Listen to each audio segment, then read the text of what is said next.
Praise the Lord. Pastor Gabriel Thomas Raj பேசுகிறேன். கிறிஸ்துவுக்குள் எனக்கு மிகவும் பிரியமானவர்களே, நமது போதகர் பாஸ்டர் தாமஸ் ராஜ் அவர்களுக்காக, உங்கள் மூலமாக ஏறெடுக்கப்படும் இடைவிடாத விண்ணப்பங்களுக்காக, ஊக்கமான ஜெபங்களுக்காக தேவனுக்கு நன்றி சொல்லுகிறேன்.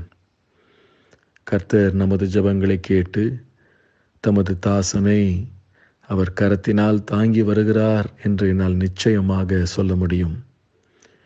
தீவிர சிகிச்சை பெற்று வருகிற நம்முடைய போதகருக்காக நாம் 2 முக்கிய காரியங்களுக்காக ஜெபிக்க வேண்டும். முதலாவது, கர்த்தர் தாமே நமது போதகர் அவர்களுக்கு சரீரத்திலும் ஆத்துமாவிலும் உன்னத பலனை தர வேண்டும்.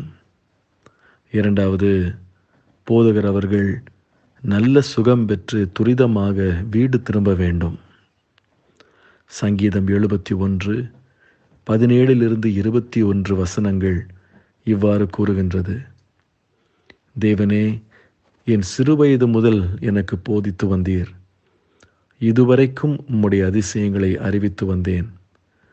இப்பொழுதும் தேவனே, இந்த சந்ததிக்கு உமது வல்லமையையும் வரப்போகிற யாவருக்கும் உமது பராக்கிரமத்தையும் நான் அறிவிக்கும் அளவும் முதிர் வயதும் நரைமயிரும் உள்ளவனாகும் வரைக்கும் என்னை கைவிடீராக.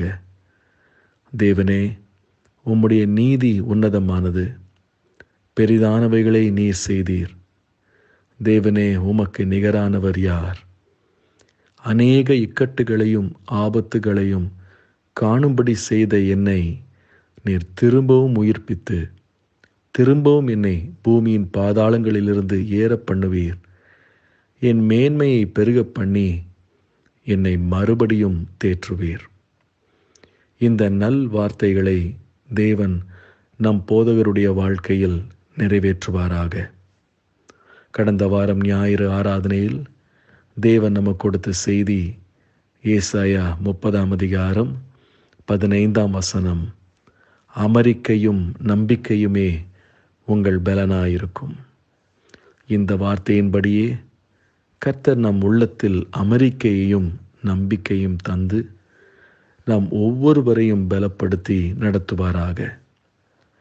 நீங்கள் அப்பாவின் மேல் வைத்திருக்கும் அன்பினால் செய்து வருகிற உதவிகளுக்காக உங்களுக்கு மிகவும் நன்றி செலுத்துகிறேன். கர்த்தர் தாமே உங்கள் ஒவ்வொருவரையும் ஆசீர்வதிப்பாராக. தொடர்ந்து ஜெபிப்போம். கர்த்தர் நிச்சயம் பலன் தருவார். கர்த்தருக்கே மகிமை உண்டாவதாக. ஆமேன்.